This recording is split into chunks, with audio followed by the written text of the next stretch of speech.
ऐसे त्र्यंबकेश्वर भगवान को बारंबार प्रणाम करते हैं। कथा भागवती तेन सेविता वर्षमात्रतः लयित्वा तत्त्वितकेन आपः शक्ति सदाशिवः। स्वयं सदाशिव भोलेनाथ 1 वर्ष तक लीन होकर के शक्ति को कथा सुनाते हैं। ऐसे महादेव को हम प्रणाम करते हैं। इस प्रकार बंधुओं, ये मासिक कथा, वर्ष भर की कथा, साप्ताहिक कथाओं का कुछ क्रम बताया। एक प्रकार से इससे एक बात सिद्ध हो गई, मनोकामना पूर्ति आदि एवं भावों से जब आप कथा सुनते हैं तो साप्ताहिक विधि विधान से आप कथा कराते हैं। पर यदि सप्ताह कथा हो, 3 दिन की कथा हो, वर्ष भर की हो और मासिक हो, पर भाव चित्त में केवल प्रेम लक्षणा भक्ति का है, तो वो 2 दिन की चर्चा भी यदि आप सुनेंगे, क्षण भर की चर्चा भी यदि सुनेंगे, तो वह क्षण भर की चर्चा भी निर्गुण हो जाएगी, भगवत प्राप्ति कराने योग्य हो जाएगी। इसी भाव से आइए हम लोग अब इस निर्गुण चर्चा में, जो कि आगामी 29 दिनों तक यहाँ चलने वाली है, 10 मई तक जिसका क्रम चलेगा, उसमें प्रवेश करते हैं। आज कथा का प्रथम दिवस महात्म्य है। अब जब इतनी बड़ी कथा है तो महात्म्य भी 2-3 दिन तो चलेगा ही 2-3 दिन, पर 2-3 दिन तो नहीं करेंगे हम, आज और कल में ही महात्म्य कर देंगे। आज जितना हो जाए, फिर बाकी कल बस हम एक प्रयास करेंगे। प्रथम स्कंद से जब कथा प्रारंभ हो तो लगभग प्रयास करेंगे, हर स्कंद के 335 अध्याय हैं पूरे भागवत में, संपूर्ण भागवत में। तो इन आगामी 10 मई तक भगवत इच्छा सर्वोपरि, मैं अपने ऊपर लेके नहीं चलाऊंगा भैया इस हवाई जहाज को, ठाकुर जी ही इसके चालक हैं, पर प्रयास करूंगा कि 335 अध्याय का स्पर्श कर सकूं। हर अध्याय का स्पर्श, हर अध्याय में जो भी भाव, उनका स्पर्श मात्र का। भागवत अगाध सागर है बंधुओं। अभी तो हमको लग रही थी बहुत बड़ी कथा होगी, 1 महीना, अभी व्यास मंच पे बैठ के लग रहा है 1 महीने में तो नहीं हो रही पूरी। जब प्रारंभ के ही विषय इतने विस्तृत हो गए तो फिर बीच में कहां जाएंगे हम लोग। तो आइए महात्म्य में प्रवेश करते हैं। श्रीमद् भागवत के महात्म्य का प्रथम श्लोक। अभी तक हम उत्तर महात्म्य के भाव सुन रहे थे, अब पूर्व महात्म्य, जो कि अधिकतर कथाओं में कहा जाता है। सब लोग ठाकुर जी के परम चैतन्य स्वरूप का अपने चित्त में जो भी आपको स्वरूप प्रिय लगता हो उसका चिंतन करके आओ, कथा में प्रवेश करें। सच्चिदानंद रूपाय विश्वोत्पत्त्यादि हेतवे तापत्रय विनाशाय श्री कृष्णाय वयं नमः। भगवान सच्चिदानंद स्वरूप है, सच्चिदानंद रूपा। अभी यहाँ दत्त धाम की कथा में आगमन से पूर्व महाराज जी में वृंदावन में हमारे सब ठाकुरों को प्रणाम करके आया, वृंदावन की रज को प्रणाम करके आया, यमुना जी को प्रणाम करके आया, ब्रजवासियों को वंदन करके आया, सब आशीर्वाद दो। हम 1 महीना की कथा करवे जा रहे हैं जैसे कोई जंग पर जा रहा हो जवान वैसे ही हम सबको प्रणाम और सबसे आशीर्वाद लेके आए। ब्रजवासियों के आशीर्वाद से सब होता है। तो हमारे बिहारी जी के गोस्वामी, उन्होंने जैसे ही मैंने प्रणाम किया तो सच्चिदानंद की इतनी सुंदर व्युत्पत्ति की उन्होंने। देखो ब्रजवासी भैया बोले, भले ही सामान्य भाषा है ब्रजवासियों की, लेकिन सामान्य नहीं है ब्रजवासी। क्या कह रहे हैं? सच्चिदानंद रूपाय, सत, चित और आनंद। तब वे कहते हैं, बोले ठाकुर जी के ये तीनों रूप कौन कौन से हैं? बोले प्रत्यक्ष कलयुग में सत्य ठाकुर जी के रूप का दर्शन करना है तो सत्य है श्री वृंदावन। श्री वृंदावन ठाकुर जी का सत्य स्वरूप है। क्यों सत्य स्वरूप है? आज भी वहां श्याम सुंदर लीला कर रहे हैं। आज भी भले ही हमको दिख नहीं रहे पर अनुभूति कुछ तो हो रही है, नहीं तो लाखों लोग क्यों जा रहे हैं वृंदावन? वृंदावन की चाट पकौड़ी इतनी भी ज्यादा बढ़िया नहीं है, स्वादिष्ट, की भाई उसको खाने जाते हो लोग। कुछ तो अनुभव उनको हो रहा है वृंदावन में, कोई तो ऐसा गुरुत्वाकर्षण है, कर्षतीति कृष्ण। मधुसूदन पाद, उनका एक श्लोक है, मुझे स्मृति में नहीं है, मैं पिताजी महाराज से आज्ञा लेकर के आज कल सुनाऊंगा। वो मधुसूदन पाद सरस्वती एक श्लोक कहते हैं, आपको शायद स्मृति में हो। हे मन, अपने मन से कह रहे हैं कि तू वृंदावन मत जाना। अब वो श्लोक होता तो और आनंद आता। बहुत सुंदर है श्लोक, मुझे कुछ मेरी स्मृति में नहीं है। तू वृंदावन मत जाना, लेकिन मन कह रहा नहीं मैं तो जाऊंगा। बोले अच्छा ठीक है, तू वृंदावन चले जाना, लेकिन वृंदावन जाकर के वहां पर टेढ़ी टांग वाले से मत मिलना। मधुसूदन पाद सरस्वती कह रहे। बोले नहीं मैं तो उससे मिलूंगा। बोले उससे मिलेगा, नहीं मानेगा। बोले नहीं मैं तो मिलूंगा। बोले अच्छा मिल लेना, उसकी बात मत सुनना। बोले मैं तो सुनूंगा। तो कह रहे बात सुन लेना, लेकिन उसका पालन मत करना।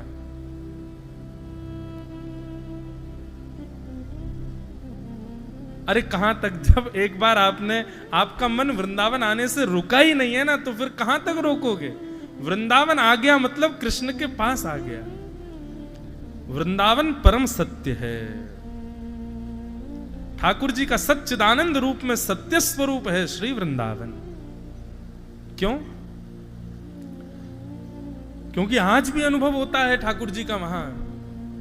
वृंदावन वसति लीला परिचरो जगन्नाथ स्वामी नयन पथगामी भवतु में। महाराज जी जगन्नाथ जी में दर्शन करने गया ठाकुर जी के, तो पूरे दिन ठाकुर जी सामान्य रहते हैं, लेकिन रात्रि में आप शयन में जगन्नाथ जी को जब देखेंगे तो जैसे आज हमारा पुष्प श्रृंगार हुआ, ऐसी जगन्नाथ जी का रात्रि में पुष्प श्रृंगार होता है।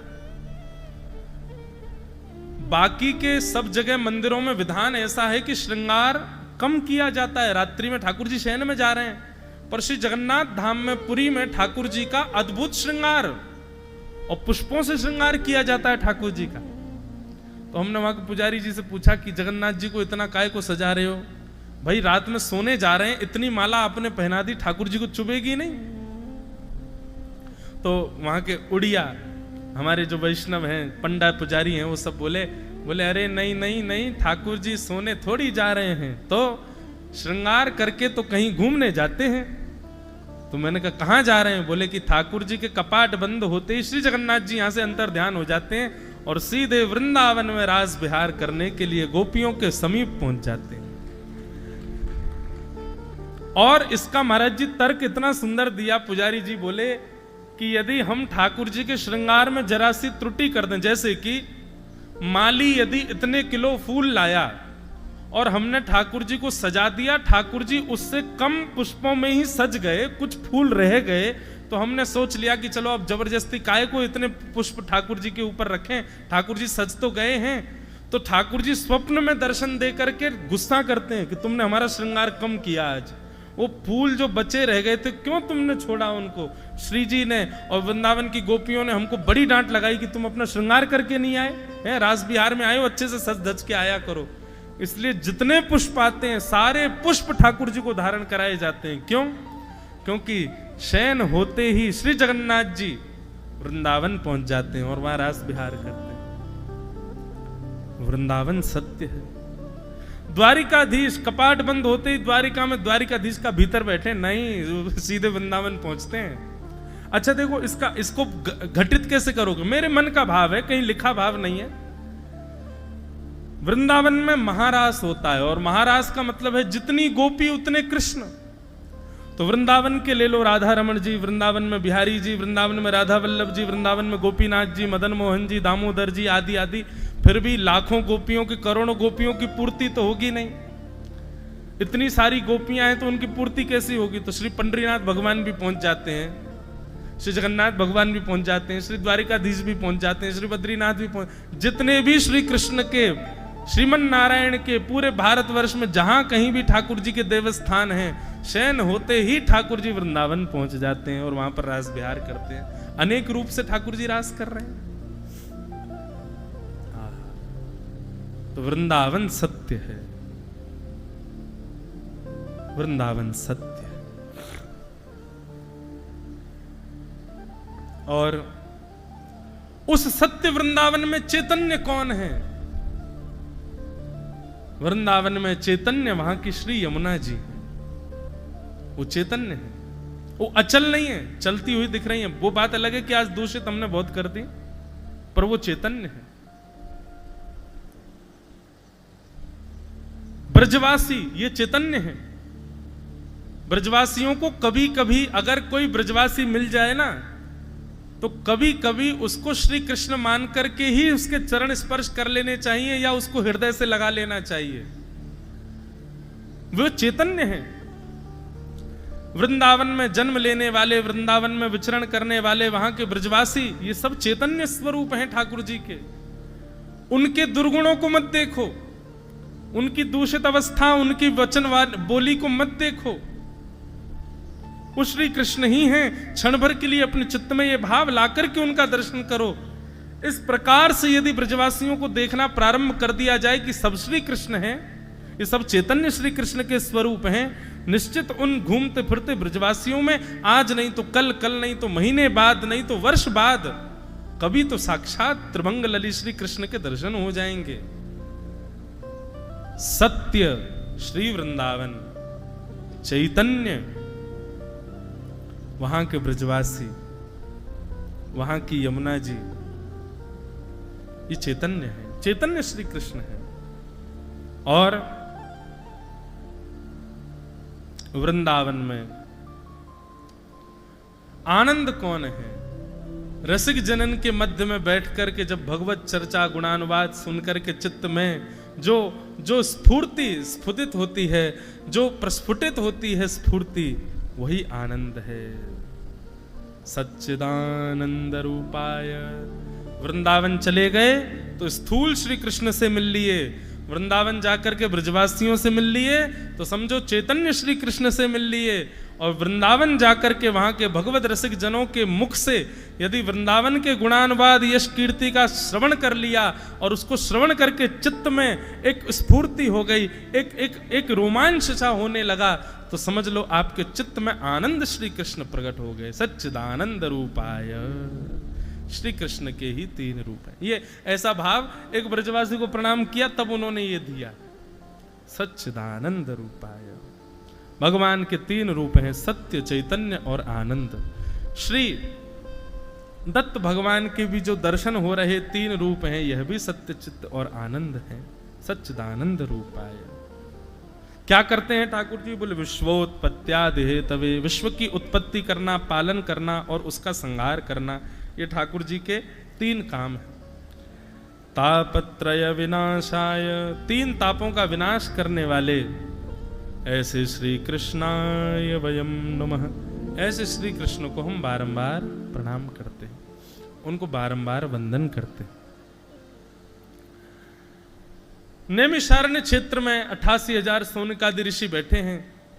सूत जी महाराज से उन्होंने मानव कल्याण के लिए प्रश्न किया। श्रेयसाम यद भवेत श्रेय पावनानाम च पावनम कृष्ण प्राप्तिकरम सस्वत साधनम तद वदाधुना। बंधुओं, बहुत ध्यान से सुनिए।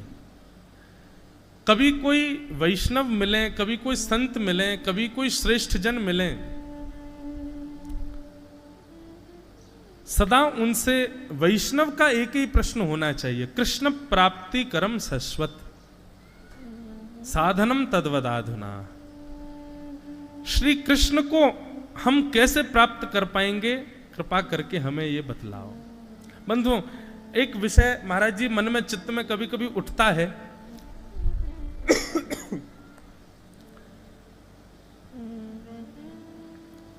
मानव कल्याण का उद्देश्य क्या है? कभी स्वयं से प्रश्न कीजिए कि मानव कल्याण कैसे होगा, मानव कल्याण है क्या? किस चीज में मानव कल्याण? कई लोग धनवान होने को कल्याण समझते हैं अपना, कई लोग ऐश्वर्यवान, यशवान, कीर्तिवान होने को ही अपना कल्याण समझते हैं।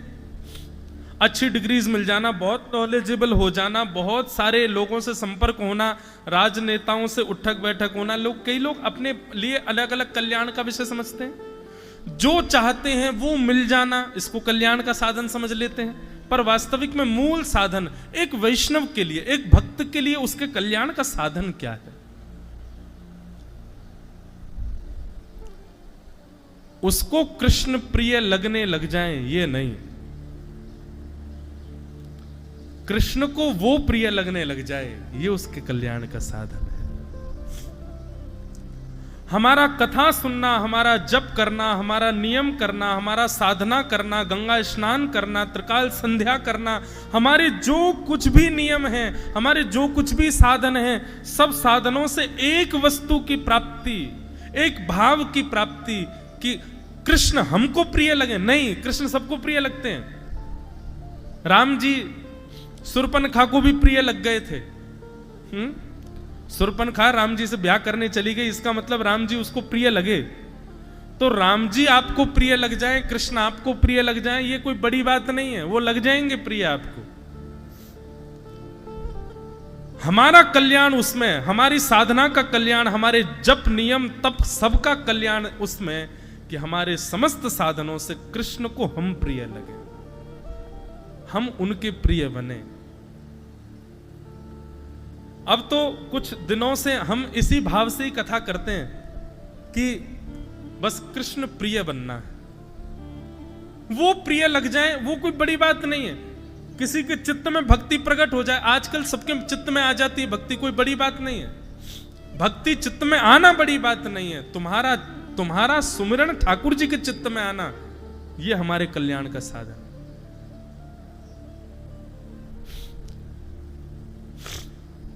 आज जब सुबह महाराज जी त्र्यंबकेश्वर जा रहे थे, हम विलंब हो गए यहां पर, फिर आज इतना ट्रैफिक, तो अब ऐसा नियम रहता है कि कहीं धाम तीर्थ क्षेत्रों में कथा करने जाते हैं तो प्रयास करते हैं कि जितने दिन रहें उतने दिन रोज दर्शन करने जाएं। पहली बार ऐसा है कि त्र्यंबकेश्वर नासिक में आकर के नित्य दर्शन हम तो यहीं महादेव को देख लेंगे, पर मन में बार बार भाव आ रहा था, हे महादेव आप कैसे भी करके हमको थोड़ा समीप बुला करके दर्शन दे दो। आज हम आपके थोड़े समीप आ जाएं, तब समझेंगे कि आप हमसे प्रसन्न हो। आज महाराज जी मैं कहीं भी मंदिर में जाऊं ना, पहले कुछ सोच के जाता हूं, ऐसे रंग की पोशाक हुई तो समझ जाएंगे ठाकुर जी हमसे प्रसन्न हैं।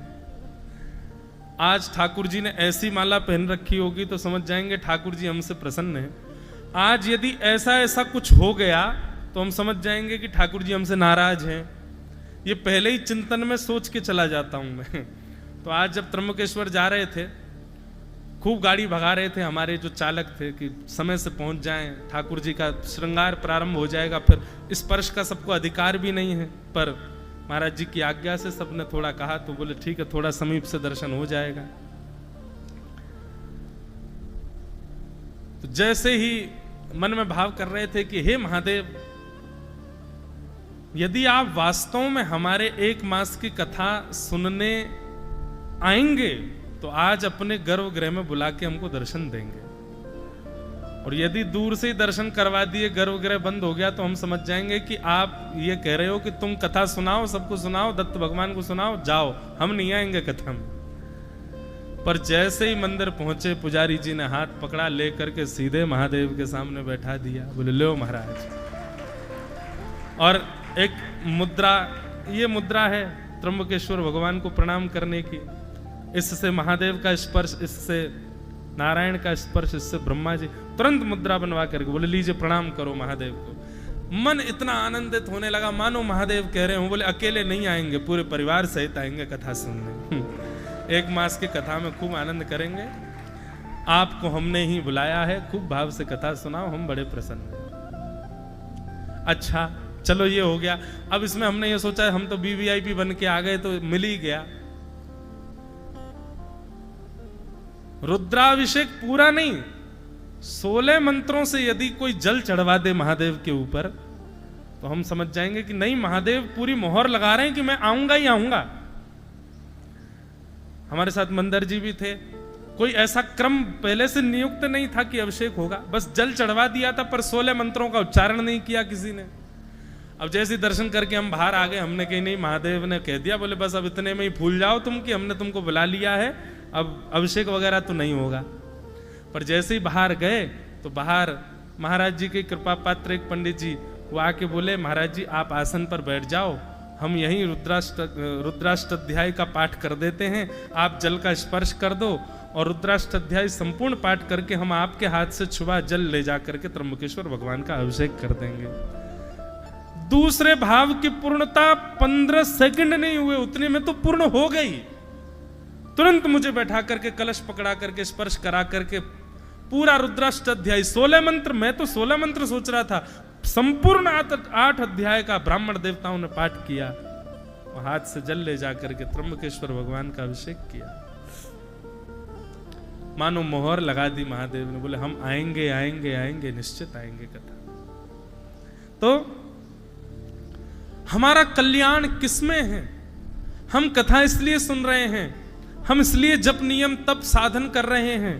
हमारा कोई भी नियम हो वो इसीलिए है, कल से महाराज जी की आज्ञा से कुछ नियमों का पालन होगा।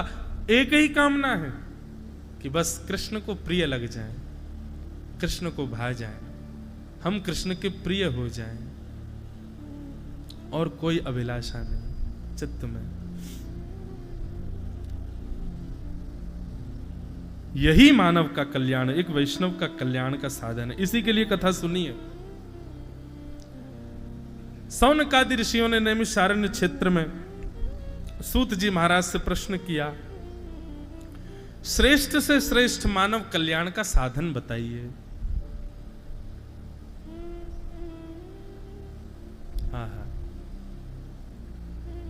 आप जिस भूमि पर बैठे हैं, ऐसे महाराष्ट्र की भूमि पर श्री नामदेव जी महाराज, संत श्री तुकाराम जी महाराज, श्री एकनाथ जी महाराज, श्री ज्ञानेश्वर जी महाराज, श्री जनाबाई, कैसे कैसे भक्त हुए हैं इस भूमि पर। इनको कृष्ण प्रिय थे, इनको पंडरीनाथ प्रिय थे? नहीं, पंडरीनाथ को ये प्रिय थे। नामदेव जी, तुकाराम जी, ज्ञानेश्वर जी, जनाबाई, इन सबको ठाकुर जी प्रिय थे, ये बात नहीं है। ये ठाकुर जी के भक्त थे, यह भी बात नहीं है। ये ठाकुर जी को प्रिय थे और ठाकुर जी इनके भक्त थे, ये बात है। हमारे उत्तर भारत के एक संत की कहावत है, कितना भजन करो? बोले इतना भजन करो कि मेरा सुमिरन हरि करे। मैं हरि को सुमिरन करूं नहीं, मेरा सुमिरन हरि करें, मैं पावा विश्राम। ठाकुर जी मुझे याद करें, इसमें हमारा कल्याण। जनाबाई की इतनी चर्चा सुनी कबीरदास जी ने।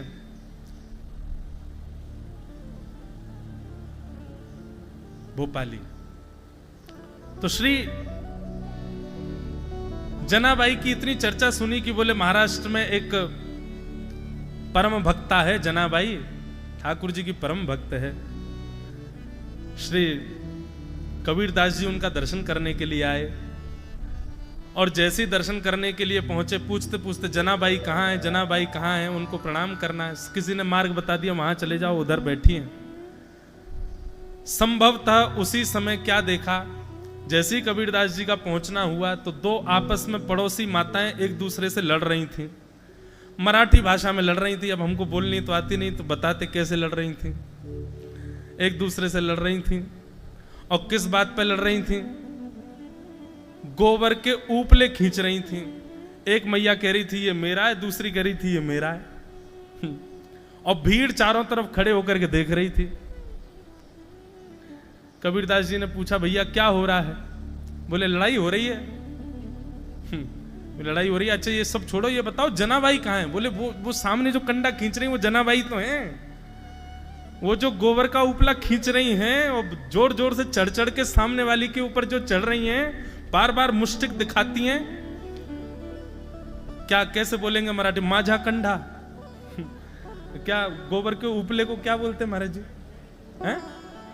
गोबरी, माझी गोबरी। माझी मतलब मेरी। मराठी भाषा भी बड़ी अच्छी। मराठी भाषा में कहीं कहीं संस्कृत के शब्द आते हैं। माझे माहेर पंढरी, आहे भीवरेच्या तेरी। हमको एकाध अभंग भी महाराज जी गाएंगे ना, कथा में सुनाएंगे बीच बीच में। माझी बहीण चंद्रभागा, तकरे से पाप भंग,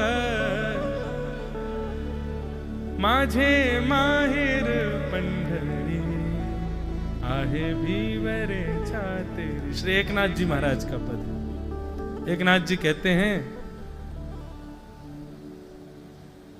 बाप आणि माझे विठ्ठले रखुमाई। एकनाथ जी से किसी ने पूछा आपका परिवार कहाँ है, तो अपने परिवार का वर्णन कर रहे हैं। यहां महाराष्ट्र के भक्तों के भाव इतने सुंदर हैं कि क्या बताएं। एकनाथ जी कहते हैं मेरे माता पिता कौन है, बोले विठ्ठले रखुमाई। विठ्ठल और श्री रुक्मणी जी मेरे माता पिता हैं। और बोले माझी बहन चंद्रभागा, चंद्रभागा मेरी बहन है।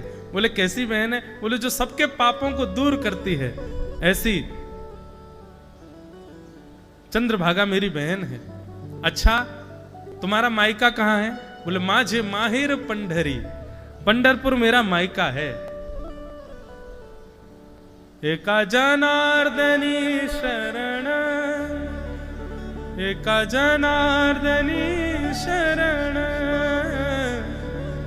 एका जनार्दनी शरण। शेखनाथ जी महाराज ऐसा सुंदर भाव गाते। तो कथा चल रही जनाबाई की, जनाबाई लड़ रही हैं। कबीरदास जी बोले जनाबाई कहाँ है, बोले ये जो कंडा मांग रही हैं माझी गौरी कहकर के जो खींच रही है यही है जनाबाई। कबीरदास जी बोले राम राम राम राम, इनकी इतनी प्रशंसा सुन के आया था मैं। ऐसी भक्ता, ऐसा नाम गान करती हैं, ठाकुर जी से इतना प्रेम करती हैं, इतना लाड लड़ाती हैं, ठाकुर जी का इतना स्मरण, ठाकुर जी इनके संग पल्लू पकड़ करके घूमते हैं। मैंने इतनी प्रशंसा सुनी, बताओ ये तो कैसी विषयासक्त माता है, हैं? गोबर की गोबरी के पीछे लड़ रही हैं, एक कंडे के पीछे लड़ रही हैं।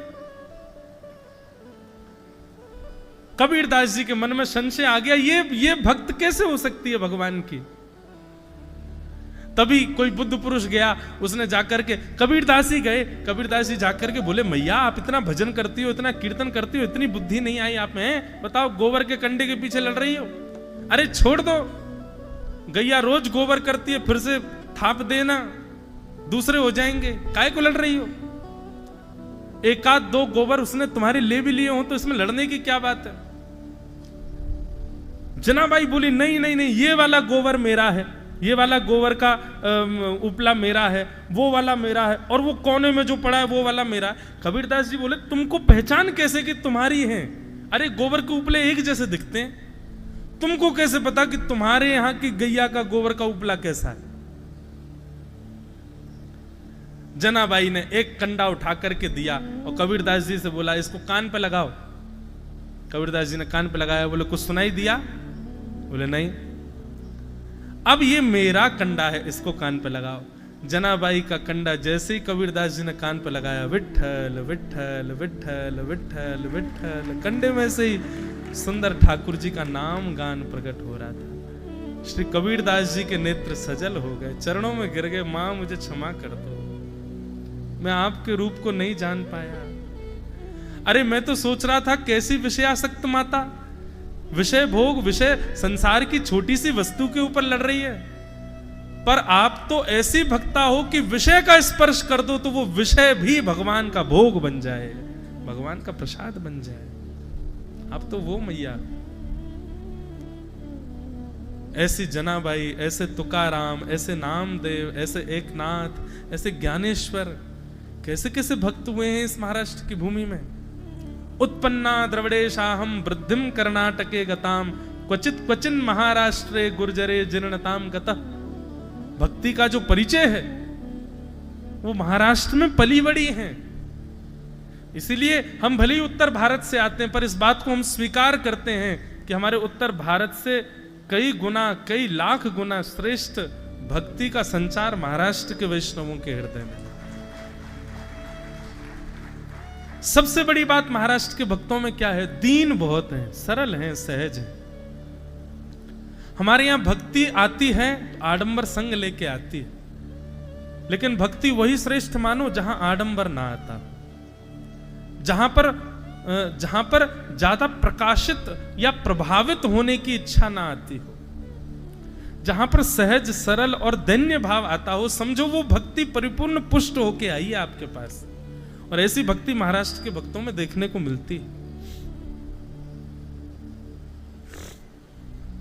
निश्चित माने हम तो यहां दीनता की भिक्षा लेने आए हैं आपसे कि हमको भी थोड़ा दीन बना दो, हम भी थोड़े सरल सहज आप लोगों की तरह हो जाएं।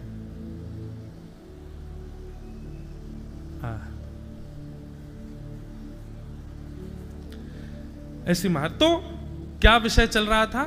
मानव का कल्याण किसमें? उसको ठाकुर जी प्रिय लगे इसमें नहीं, ठाकुर जी को वो प्रिय लगे उसमें। ये जितने भक्तों की चर्चा हम सुनते हैं, इनको ठाकुर जी प्रिय नहीं है, ठाकुर जी को ये प्रिय हैं। इसलिए भैया अपने जप नियम साधन तप व्रत अनुष्ठान कथा सबके पीछे एक ही उद्देश्य रखो, हम ऐसे बने कि हम ठाकुर जी को प्रिय लगें, हम ठाकुर जी के प्रिय बने।